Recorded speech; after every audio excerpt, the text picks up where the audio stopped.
nothing without discipline, because you give up under the slightest struggle without discipline. Discipline is doing what you hate to do, but do it like you love it.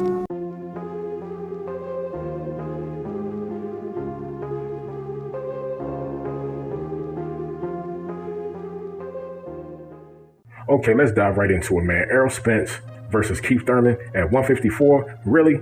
Man, Spence got to vacate because Boots is ready. You fighting Keith one-time Thurman, a guy that you said that you wasn't going to fight, never. And then on top of not fighting this guy at 147, you facing Keith Thurman at 154? According to Mike Coppinger, the WBA also gave Errol Spence a pass. So to a degree, I can understand that he wants to move up to 154. But why now? And why Thurman? Especially when you have two fights, meaning Crawford and Jaron Boots Ennis at 147. Now, after he faces Keith Thurman, is he going to go back down to 147 and face Crawford or face Jaron Boots Ennis? This is the question. Because I most certainly want to know if that is going to be the timeline. Is this what Errol Spence's game plan is? Face Keith one-time Thurman, punish him, get him out the way, because you know Keith Thurman is working on that Keith Thurman retirement plan. He's trying to cash out, walk away into the sunset, and become a commentator. Because Keith one-time Thurman, he's not going to face the young, hungry Lions, even though he said, I want to show these young guys, or I'm going to have to show these young guys I'm no gatekeeper at 147. But yet you turned down a fight with Jaron Boots Ennis because Boots wanted Thurman. He wanted that fight. So now you're facing Keith one-time Thurman. This is Errol, the Truth Spence Jr. And if I'm Errol, I'm going to punish Keith Thurman. I'm going to punish him because, number one, I said I wasn't going to fight him. So now I'm going back on my word. And it's not good for a man and a fighter to go back on his word. You say you're going to do something, you're very adamant and animated about it. What would you say? Period. So now you're facing Keith one-time Thurman. So now I got to punish you. I got to hurt you. My mindset and my game plan is not only to defeat you, but to retire you. If you want to cash out, okay, I'm going to make sure I give you enough money to pay your doctor bills. I'm going to punish you. I'm going to obliterate you. But you know what? If Errol faces Crawford and Boots at 147 and still knocks off Keith one-time Thurman at 154, that'd be great. Not only will that solidify his legacy, but that'll clear his name, because in my opinion right now, his name got a little bit of dirt on it. Because not only you facing a man that you said that you would never give an opportunity to, but you're facing this guy at 54. If there was going to be anybody to chase Errol Spence to 154 and face him at 154, in my mind, it will be Terrence Bud Crawford.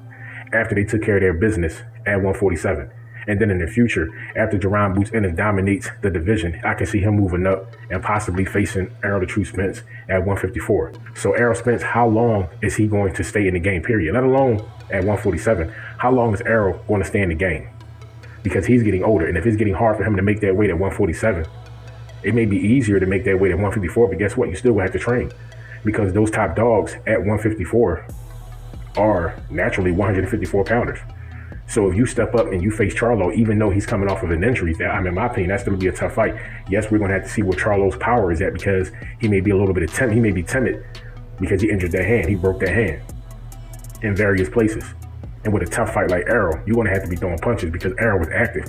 But is he going to be as active at 154? How is his body going to acclimate to that weight, especially one fight in, two fights in?